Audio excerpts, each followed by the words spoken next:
We all know a prison break is coming in Andor. However, we find ourselves in the middle of a current arc of episodes that's building up towards it.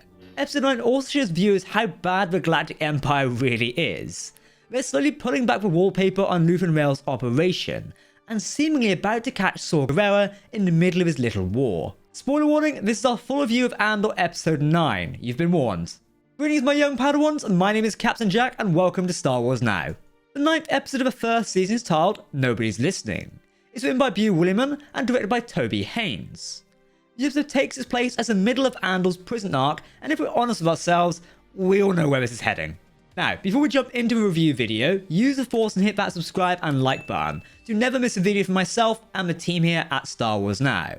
As always, if you're talking about Star Wars, then we want to hear about it. So this is very much one of our setup episodes. It's setting up which will be one of the prison break storylines, or the main storyline. So we do get some interesting developments and information being reinforced in this episode, but hammers home what's about to happen. Let's start with the prison side of things in the episode. We have an issue on level 2, and by the end of the episode, we hear the word of what's happened. A prisoner from level 4 was meant to be released and free from prison, but found its way back to level 2. This was found out, and they killed everyone on level 2 to keep the information hidden. I guess what the guards don't expect is that prisons have developed a sort of sign language to communicate between levels during shift changes, which allows this rumour to continue to spread throughout the prison. And an interesting part of this episode is the radicalisation of Kino, the middle manager of Cassian's shift. At the beginning of the episode, and last episode, he is like a loyal little prisoner, just doing what needs to do to get through his shifts, get good productivity, and whittle away his final shift till he releases. But as soon as he not only finds out he's not the one being released, and how unfair the treatment is there, Olaf being euthanized for just being ill and unproductive, it turns him. The use of Olaf in this episode is just kind of heartbreaking. Throughout the episode he seems to start to struggle more and more, from small lapses in memory to being more faint and less active, to him inevitably collapsing from a stroke. It was truly heartbreaking to see Kino, Cassian and the other prisoners be the only ones to give him any respect. It's kind of painful. The guards just want to get a bag for him, and even the doctor just wants to euthanize him and be done with it. Though the doctor was more just doing the best of what he was able to do, and as a prisoner himself, just doing what he has been told to do. This plus the notion there is now no more escape from a prison, even if your time is up, just breaks Kino, and changes it from a man who wouldn't tell Cassian how many guards are on each level, to now being someone who seems to be wanting to help Cassian break out of his jail, sort of like a last hope in a way. It's not.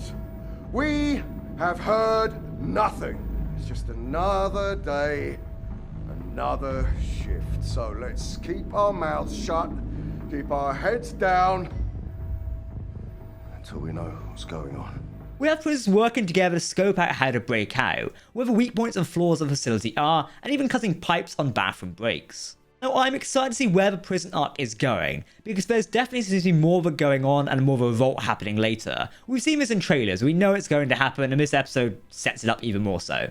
The only issue I see is getting off of the planet, as it doesn't seem to be any ships around so far, so will we have to wait till a ship appears for a prison drop off? We'll have to wait and see. Maybe Luthen comes and picks them up. So speaking of Luthen, we may get no more of him this week, but we have some aspects of this which allude to the character. Obviously we have the ISB tracking him down under the codename of Axis, but some other stuff happens as well. An interesting new bit of information is that the episode of Rael is the sister of Mon Mothma. We definitely didn't expect this going into this episode. It seems like she was actively involved with Mothma and Luthen, and chose to go on active on the front lines route instead of being behind the scenes route like Mon. This does put even more stakes on Mothma, not only having her life being surrounded by spies and finance auditors, but even her sister, or rather cousin, being a risk of the front line. I will have to say, Mon's husband continues to be a character we hate even more with the passing of time, as one of the first things he says to Val is asking whether she'll find a husband. And we know that she prefers the other gender, or maybe she prefers both, but she's definitely seeing someone of the other gender right now. Considering Chandrila seems to have a cusp of marrying 15-year-olds, it wouldn't be surprising for this heteronormative view of Chandrilans and the traditional way it should be, if that makes sense. There's a lot of talk about it in regards to that, but definitely an interesting one to throw into the story. Perhaps another freedom is what they wanted, but scrutinised under the Empire. This is definitely not the only concern at the Mothma household, as it seems Mothma will now have to get a loan from a notorious Chandrilan thug to settle her accounts, before a review does happen. Essentially like having the taxman coming around telling you you're not paying enough. Thank you, HMRC. Now this will definitely be interesting to see what Trandrillan Thug will be like, considering most Trandrillans we've seen so far have been nice people, bar Perrin, but still the thought of one being a thug is interesting. The choice to not have Luthen in this episode is definitely an intentional one, only viewing him as the buyer or Axis, and yet featuring heavily about all of those around him who have ties to the character.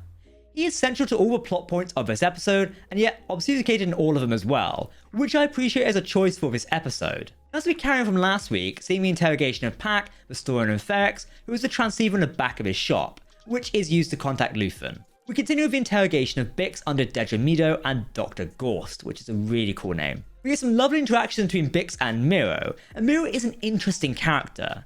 At the beginning of the series, we're really told to root for her, and we do. She managed to rise above her backstabbing colleagues like Beleven, who we haven't seen since. We do get to see more of an insidious side of her. Obviously she's not a good person, she's an ISB supervisor.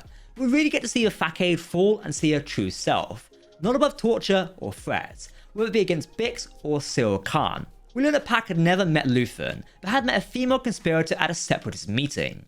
I like that it involving things like separatists coming off of last episode, when we see Saw Gerrera listing off all the different political factions that are opposed to the Empire. But I believe this female conspirator that gave Pac the radio and was able to get him into contact with Luthen to acquire Imperial tech would be Kalea, Luthen's assistant.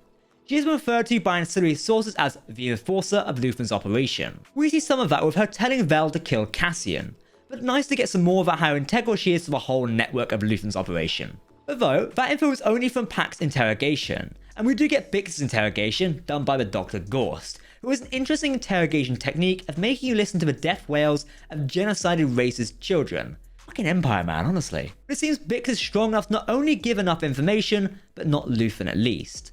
But information about what tech was passed along and what Cassian was like.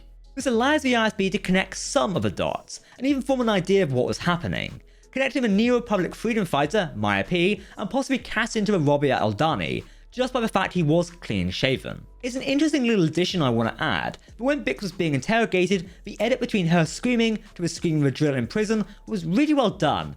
I just have to note that because it's kind of freaky. Anyway, the ISB also managed to capture a pilot of Anto Krieger, the person Luthen wanted Saw to work with to take down an Imperial facility on Spellhouse. The pilot was making their way to Catherine, but straight up we saw the beginning of Rogue One, a Star Wars story, where we first meet Cassian Andor. It'll definitely be interesting if the show takes us back to Rings of Caffeine, which was a cool location, and I wish we get to go there again. So, time for some final thoughts on this episode. As said, this was definitely a setup episode, but in the best way possible, showing us where all our characters are and where they're maneuvering to be in the next episode. From Cassian in the prison planning the uprising, to the ISB cracking down on the rebel activity in its infancy. Andor has done such a great job of showing us really how vulnerable the rebels are, in a way that not a lot of other Star Wars media has done. You actually feel when watching this that the Imperials might be able to connect the dots faster than the rebels can spread and hide their activity.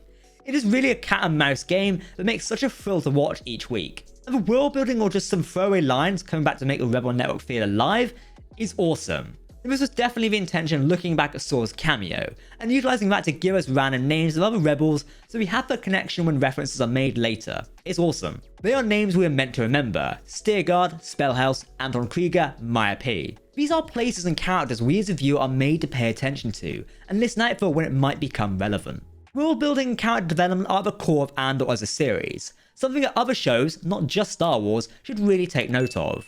We've said it before and we'll keep saying it again. What we would give for Tony Gilroy to direct and create another Star Wars show after this one, it would be amazing. You know it would likely be out of this world.